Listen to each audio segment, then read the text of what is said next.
expliqué dans leur manuel de géographie, l'océan et l'atmosphère s'échangent le dioxyde de carbone. Quand l'océan se réchauffe, il rejette du CO2 dans l'atmosphère. Et quand il refroidit, il en absorbe et le conserve. Mais pourquoi existe-t-il un décalage de plusieurs siècles entre un changement de température et une variation de la quantité de CO2 absorbée ou rejetée par les océans?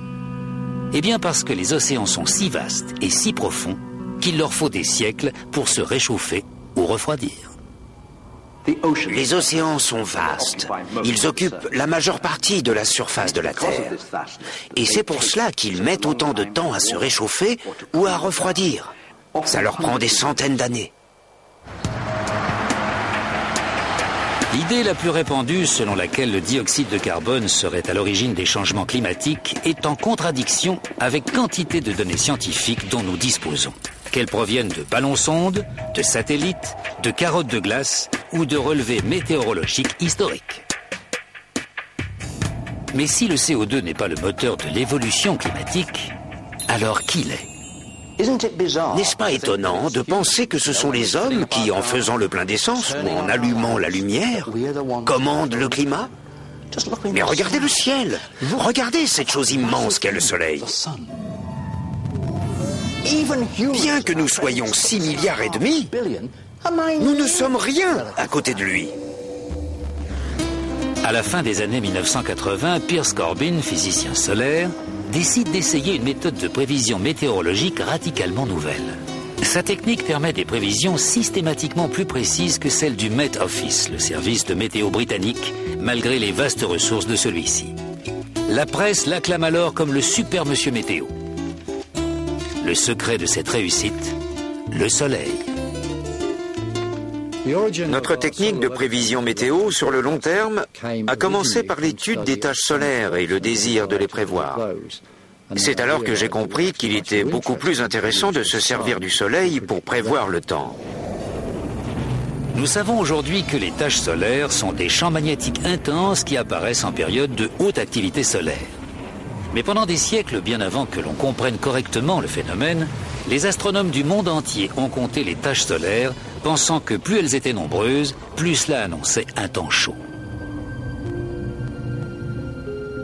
En 1893, l'astronome britannique Edward Maunder observe que, durant le petit âge de glace, le nombre de taches solaires était quasi nul, ce qui marque une période d'inactivité solaire, connue désormais sous le nom de minimum de Maunder. Mais les taches solaires sont-elles un indicateur météorologique fiable ? J'ai décidé d'évaluer notre technique en pariant sur le temps par l'intermédiaire du bookmaker William Hill. Je pariais contre les prévisions du Met Office et j'ai gagné de l'argent mois après mois. Par exemple, le Met Office avait prévu que l'hiver dernier serait exceptionnellement froid. Nous avons dit « Non, c'est faux, on sera très proche des normales saisonnières ». Tout en précisant qu'il ferait particulièrement froid après Noël et en février. Nous avons eu raison et ils ont eu tort. En 1991, des scientifiques renommés de l'Institut météorologique danois décident de dresser une liste des taches solaires du XXe siècle et d'établir une comparaison avec les relevés de température. Ils découvrent ainsi un lien incroyablement étroit entre l'activité du Soleil et les changements de température sur Terre. D'après leurs observations, l'activité solaire a nettement augmenté jusqu'en 1940, pour décroître jusqu'aux années 1970 et enfin reprendre. Quand nous avons mis en avant cette corrélation entre la température et les taches solaires ou les cycles solaires, on nous a dit « Ok, mais ce n'est peut-être qu'une coïncidence ». Alors comment prouver que ce n'était pas une simple coïncidence? La solution évidente était d'étudier de plus longues périodes ou des périodes différentes. Nous sommes donc remontés dans le temps. Le professeur Fritz Christensen et ses confrères se penchent donc sur 400 ans de passé astronomique afin d'établir un parallèle entre l'activité des taches solaires et les variations de température. Et cette fois encore, ils découvrent que les variations de l'activité solaire sont intimement liées au changement de température sur Terre. C'est le Soleil, semble-t-il, et non le dioxyde de carbone ou quoi que ce soit d'autre, qui influencerait les changements de climat.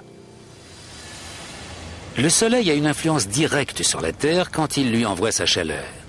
Mais les scientifiques ont établi qu'il avait également une influence indirecte en régulant la formation des nuages. En fait, son influence est si multiple qu'il n'est pas surprenant que les variations de l'activité solaire correspondent autant au changement climatique de la Terre.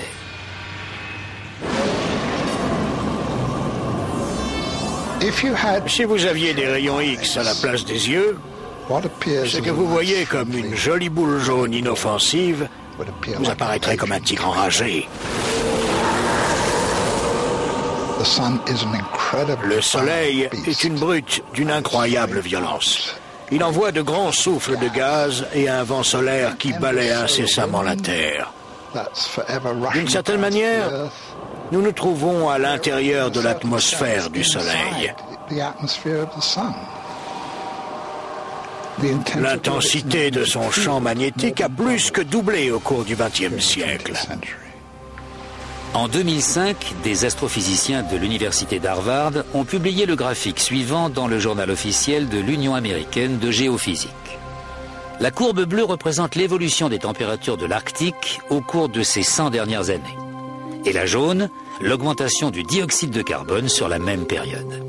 Manifestement, elles ne sont pas liées l'une à l'autre. Mais regardons de plus près la courbe des températures et cette ligne rouge qui décrit les variations de l'activité solaire au cours du XXe siècle, telles que l'ont établi de manière indépendante des scientifiques de la NASA et de l'Agence fédérale américaine de recherche atmosphérique et océanique. L'activité solaire du siècle dernier, des siècles derniers, sur une base décennale, est en corrélation avec les températures de l'Arctique et de la glace de mer. Pour nombre de scientifiques, la conclusion s'impose. Le Soleil gouverne le climat. Le CO2 ne compte pas. Alors pourquoi, si tel est le cas, nous assène-t-on constamment, jour après jour, que le réchauffement planétaire est le fait de l'homme? Pourquoi tant de personnes des médias et d'autres professions présentent-elles cela comme un fait incontestable? Pour comprendre l'impact de la théorie du réchauffement planétaire, racontons comment elle s'est développée.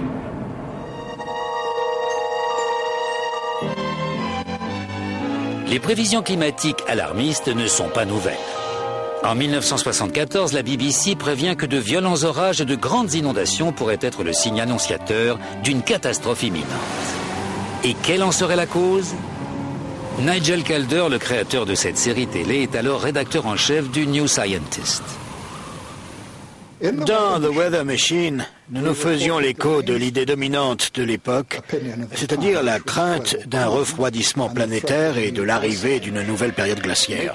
Nous sommes tout petits à côté de la glace. Après des décennies à observer la chute des températures, les experts de l'époque annoncent que le refroidissement du monde aura des conséquences catastrophiques. Nous sommes sous la menace constante d'un grand gel. Cette nouvelle période